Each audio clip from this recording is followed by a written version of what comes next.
श्री स्वामी समर्थ. मी शर्मिला. माझ्या या यूट्यूब चॅनेलमध्ये माझ्या सगळ्या गोड यूट्यूब फॅमिलीचं पुन्हा एकदा नव्याने स्वागत करते. तुमच्या मनातील सगळ्या चांगल्या इच्छा स्वामी महाराज पूर्ण करोत, हीच स्वामी महाराजांच्या चरणी प्रार्थना करते आणि आपल्या याच्या नवीन व्हिडिओला सुरुवात करते. घरामध्ये कापूर जाळल्यामुळे नक्की काय होतं? घरामध्ये आपण कापूर आरती का करत असतो? आपण देवाची आरती करताना किंवा आरती झाल्यानंतर घरामध्ये कापूर का जाळतो? कारण बघा, कापराच्या वासामुळे घर अगदी प्रसन्न होतं आणि मन देखील आनंदी राहतं. तर तसेच बघितले गेले तर आपल्या ज्योतिषशास्त्रामध्ये पण खूप काही कापराचे फायदे सांगितले गेलेले आहेत. कापूर हा औषधिक आहे. तर आज मी तुम्हाला कापराबद्दल असे काही सोपे जे उपाय आहेत ते सांगणार आहे, की जे केल्यामुळे तुमच्या आयुष्यामध्ये तुमच्या ज्या काही संकट असतील, अडथळे असतील, तर ते दूर होण्यास मदत होईल. तुमच्या घरावरती कोणाची करणीबाधा झालेली असेल, कोणाची नजर झालेली असेल, तर त्यापासून त्यांची सुटका होईल. तर अतिशय सोपे असे उपाय मी या व्हिडिओमध्ये तुम्हाला सांगणार आहे. भीमसेनी कापूर हा जो आहे तो जास्त प्रभावशाली असतो आणि तो थोडा महाग देखील असतो. तुम्हाला शक्य झाल्यास भीमसेनी कापूर तुम्ही आणा. भीमसेनी कापूर आणणं नाही जमलं तर साधा कापूर घेतला तरी देखील चालेल. बघा, तुम्हाला जर असं जाणवत असेल की तुमच्या घरामध्ये एखाद्या ठिकाणी वास्तुदोष निर्माण झालेला आहे, तर त्यासाठी तुम्हाला 2 कापराच्या वड्या घ्यायच्या आहेत. आणि बघा, नेहमी लक्षात ठेवा, तुमच्या घरामध्ये प्रत्येक कोपऱ्यामध्ये नेहमी कापराची एक वडी तुम्ही ठेवत चला. कापराच्या ठेवण्यामुळे आपल्या घरातील जो वास्तुदोष आहे तो दूर होतो.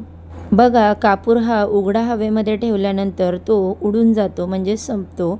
तर तो संपल्यानंतर पुन्हा तुम्हाला तिथे नवीन कापराची वडी ठेवायची आहे.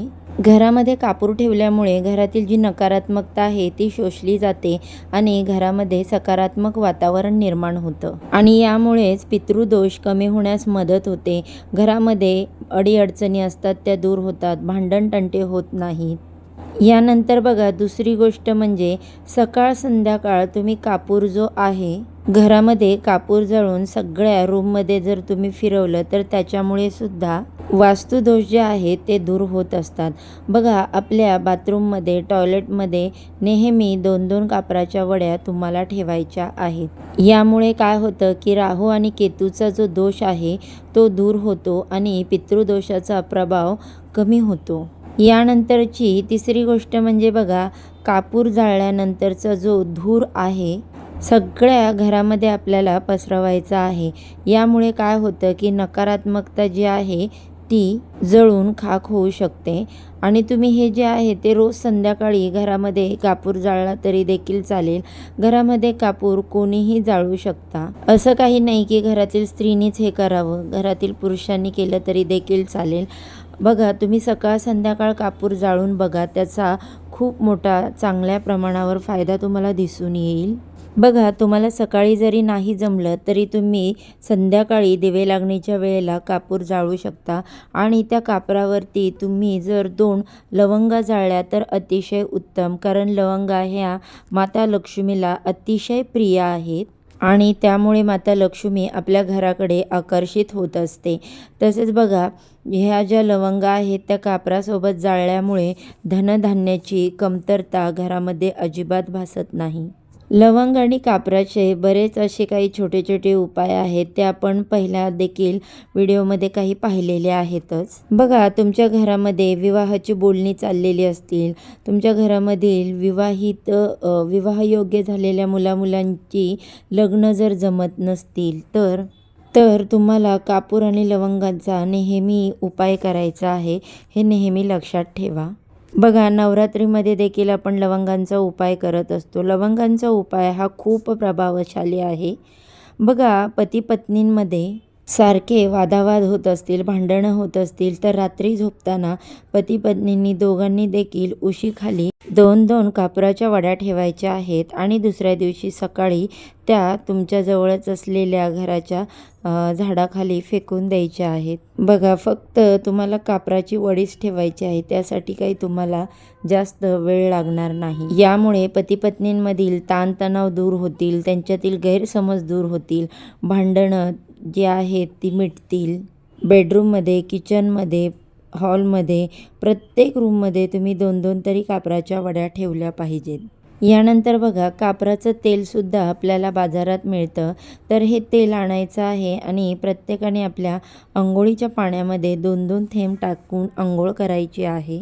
तर त्याच्या सुवासामुळे खूप फ्रेश वाटतं, उत्साही वाटतं आणि कामामध्ये कोणत्याही प्रकारचा आळस येत नाही. यामुळे नकारात्मकता जी आहे ती निर्माण होत नाही आणि आपल्याला कोणत्याही प्रकारचे दोष लागत नाही. कधी-कधी बघा, आपण खूप ठरवतो हे करू, ते करू, परंतु आपल्या शरीरामध्ये एवढा आळस भरलेला असतो की आपण काहीही करू शकत नाही. आळस येण्याचे अजून देखील काही दुसरी कारणं असू शकतात.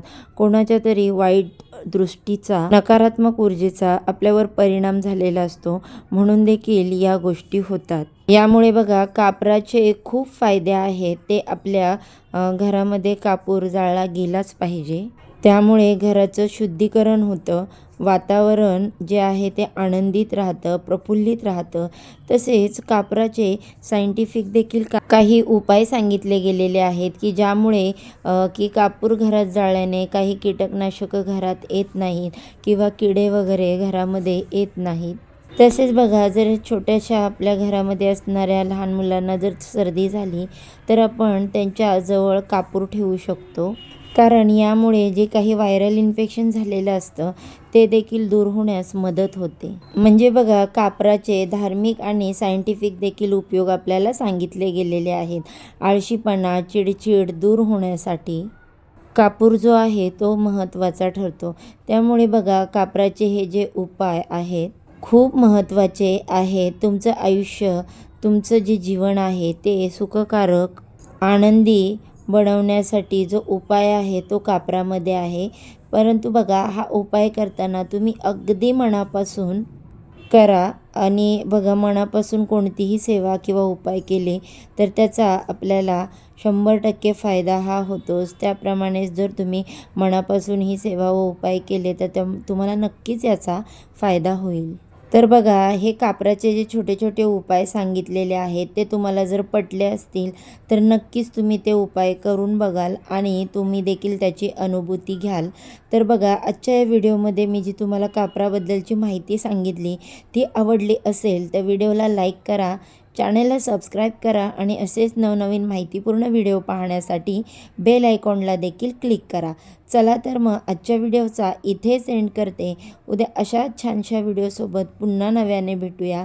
सर्वांना श्री स्वामी समर्थ.